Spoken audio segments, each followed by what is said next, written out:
এবার আক্রমণ কোচবিহার জেলার দিনহাটা মহকুমার ভ্যাটাগুড়ি এলাকায় অবস্থিত সিপিআইএম দপ্তরে। দুষ্কৃতীরা শুধুমাত্র এই পার্টি অফিসে ভাঙচুর চালায়নি, পার্টি অফিসের ভেতরে থাকা চেয়ার, টেবিল, টেলিভিশন, গুরুত্বপূর্ণ নথি সহ আরো বিভিন্ন আসবাবপত্র লুট করে নিয়ে গেছে। শুধু তাই নয়, পার্টি অফিসের দরজা জানলা রীতিমতো খুলে নিয়ে গেছে তারা। তাদের হামলায় গোটা পার্টি অফিস কার্যত ধ্বংসপ্রাপ্ত হয়েছে।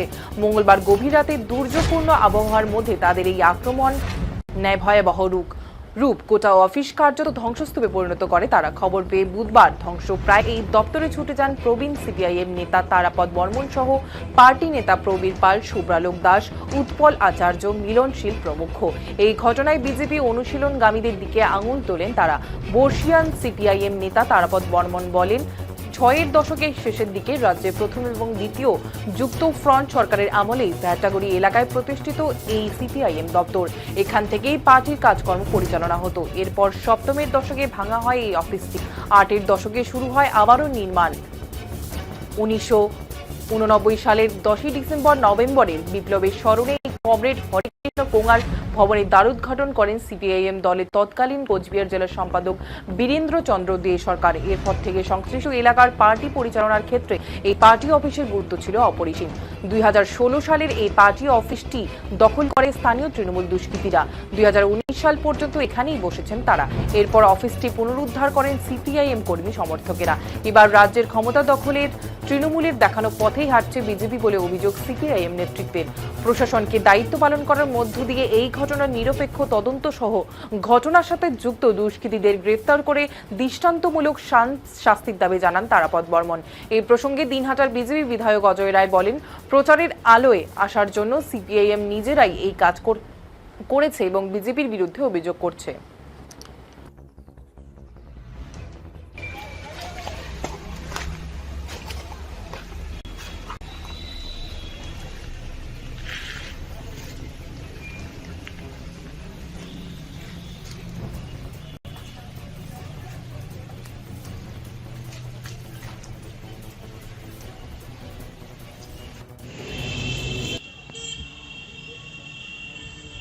কি হয়েছে বলে?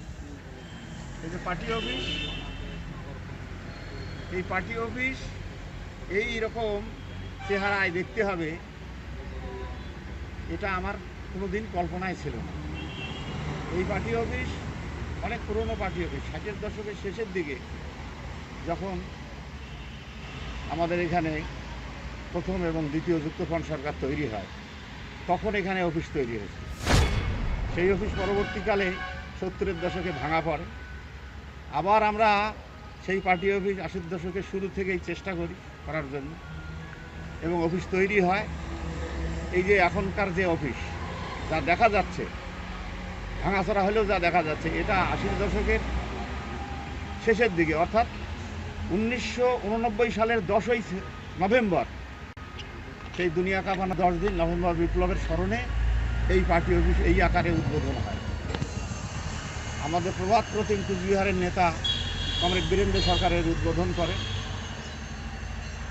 আজকে দুঃখ হচ্ছে, চোখে জল আসতেছে যে এই পার্টি অফিসের চেহারা দেখে। মাঝখানে ৩ বছরের জন্য তৃণমূলের গভর্নমেন্ট যখন আসে, তখন ২০১৯ সাল থেকে ২০১৬ সাল থেকে ২০১৯ সালে ৩ বছর তৃণমূলীরা দখল করে রাখছিল। তারা রংচং করে জোড়াফুল আঁকে তারা এই পার্টি অফিসটা নিজেদের দপ্তর হিসাবে কাজ করছিল। কিন্তু ১৯ সালের পরে এরা ধরে রাখতে পারেনি। লোকসভা নির্বাচনের পরে এরা ছেড়ে দিতে বাধ্য হয়।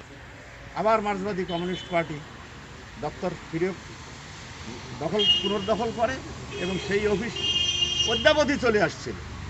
আজকে এই ২ রাত, ৩ রাত, ৪ রাতের ব্যাপার, রাতে রাতে ভাঙা হয়েছে এবং গতকাল প্রকাশ্য দিবালোকে এটা ভাঙা। কারা ভাঙলো? ভাঙলো যারা তাদের পরিচিত লোক, দুই ভ্যাটাগুড়ির লোক তার সঙ্গে যুক্ত আছে, তারা সবাই বিজেপি দলের অনুগামী।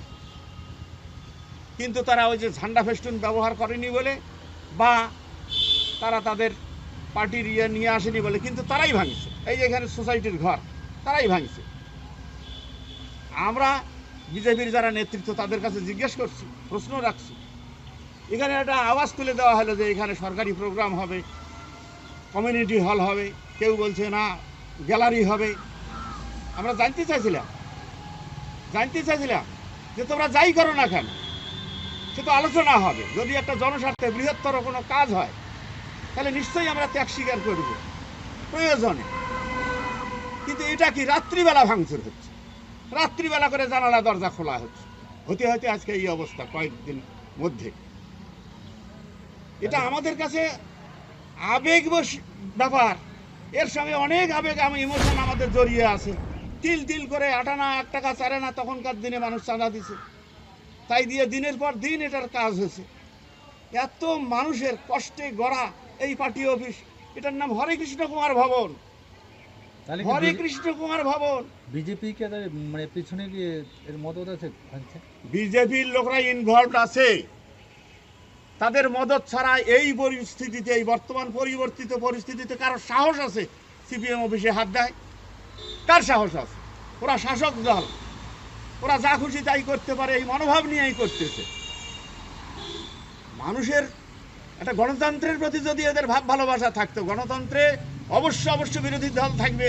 আজকে ভারতবর্ষের সংবিধান হচ্ছে বহুদলীয় সংবিধান, সেই বহুদলীয় ব্যবস্থা, তাহলে বহুদলের উপস্থিতি চাই, তাদের দপ্তর থাকবে, তাদের আন্দোলন থাকবে, তারা লড়াই লস্কর থাকবে, তা না হলে গণতন্ত্র মানুষের উপলব্ধিতে আসবে কি করে? বিজেপি ক্ষমতায় আসার পর আপনাদের বিরোধী দল মানে দলীয় কার্যালয়গুলি তাদের তো ফেরত দিয়ে দিয়েছিল যারা তৃণমূল। আমরাও জানতাম শ্রমিক ভট্টাচার্য বিজেপি দলের রাজ্য সভাপতি, তিনি যখন বললেন যে আসুন সকলে মিলে ঐক্যবদ্ধভাবে এই দুর্নীতিগ্রস্ত, এই স্বৈরাচারী, এই নীতিভ্রষ্ট সরকারটাকে উচ্ছেদ করি, তারপরে যে যার ঝান্ডা নিয়ে রাজনীতি করবেন, আমরা তো বিশ্বাস করছিলাম। কিন্তু আজকে তো নিজে চোখে দেখতেছি যে বিরোধী দলরা তারা তাদের দলীয় কাজকর্ম করতে পারবে কি পারবে না, সে তো নিজে চোখে দেখতেছি। এটা কি ঘটাগুড়িতে, এটা কি নজির তৈরি হলো? আমার বক্তব্য হচ্ছে এখানে আমি প্রশাসনের কাছে বলবো যে আপনারা একটু সক্রিয় হন। তৃণমূল সরকারটা গেছে, কিন্তু তার আদলটা যদি বহাল থাকে তাহলে মানুষ পরিবর্তনটা কি করলো? তাহলে মানুষ যে বিশ্বাস নিয়ে পরিবর্তন করলো, যে বিশ্বাস নিয়ে ভাবলো যে আমরা একটু শান্তিতে সব কিছু করতে পারবো, বিরোধী দলের উপস্থিতি না থাকলে মানুষের সাহস বাড়ে, গণতন্ত্রের প্রতি মানুষের শ্রদ্ধা আসে। কাজে প্রশাসনকে বলবো, আপনারা আপনাদের দায়িত্ব কর্তব্য, আমাদের অভিযোগ নিশ্চয়ই যাবে আপনাদের কাছে, বা ইতিপূর্বে অভিযোগ জানানো হয়েছে, আপনারা উপযুক্ত ব্যবস্থা নেন। আপনারা অভিযোগ জানাবেন কি? অবশ্যই জানাবো, কেন জানাবো না? অভিযোগ তো আমরা এর আগেও জানাইছি, যখন আমাদের এখানে পতাকা তুলে নিয়ে যাওয়া হয়, যখন গেটের মধ্যে ঝান্ডা বেঁধে দেওয়া হয়, তখন থেকেই আমরা অভিযোগ জানাইছি। অভিযোগ তো আছেই প্রশাসনের কাছে। আমার নাম তারাপদ বর্মন, ভেটাগুড়িতে আছি, মার্ক্সবাদী কমিউনিস্ট পার্টির একজন সদস্য। ভেটাগুড়িতে সিপিআইএমের দলীয় কার্যালয়ে ভাঙচুর এবং লুটপাট হয়, বিজেপির বিরুদ্ধে অভিযোগ, কি বলবেন? দেখুন, সেটা হচ্ছে সিপিএমের ভোট ব্যাংক কী আছে আপনারা ভোটের ফলাফলে দেখতে পেয়েছেন। এবার ভোটের ফলাফলে 3 মাস পেরিয়ে গেল, এতদিন কিছু হয়নি, এখন এসব তারা ঘটনা শোনাচ্ছে।